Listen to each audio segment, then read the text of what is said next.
भारत आणि पाकिस्तानातील तणावाची स्थिती पाहता IPL 2025 स्पर्धा एका आठवड्यासाठी स्थगित करण्याचा निर्णय घेण्यात आला होता. मात्र आता IPLच्या चाहत्यांसाठी एक आनंदाची बातमी समोर येतेय. स्पर्धेतील फायनलचा सामना जो 25 मे रोजी होणार होता तो आता पुढे जाऊन 30 मे रोजी खेळवला जाऊ शकतो अशी माहिती समोर आलेली आहे. BCCI ही स्पर्धा आणखी पुढे खेचणार असल्याचं म्हणतंय. इंडियन एक्सप्रेसच्या माहितीनुसार स्पर्धेतील उर्वरित सामन्यांना 16 मे पासून सुरुवात होणार असल्याची शक्यता आहे. या स्पर्धेतील उर्वरित सामने हे विशेषतः चेन्नई, बंगळुरू आणि हैदराबादमध्ये खेळवले जाऊ शकतात. IPL 2025 स्पर्धेतील एकूण 74 सामन्यांपैकी 58 सामने हे पूर्ण झालेत, तर 16 सामने अजूनही शिल्लक आहेत. प्लेऑफच्या सामन्यांचा सुद्धा यामध्ये समावेश आहे.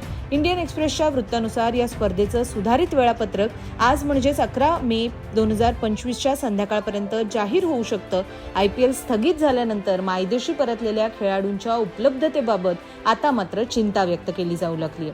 BCCIच्या एका सूत्राने दिलेल्या माहितीनुसार IPL स्पर्धा एका आठवड्यासाठी स्थगित करण्यात आल्याने IPLचा फायनलचा सामना आता 25 ऐवजी 30 मे रोजी खेळवला जाऊ शकतो. मात्र ही स्पर्धा यावेळी मर्यादित ठिकाणीच खेळवली जाऊ शकते. आज रात्रीपर्यंत सर्व संघांना वेळापत्रक पाठवलं जाईल.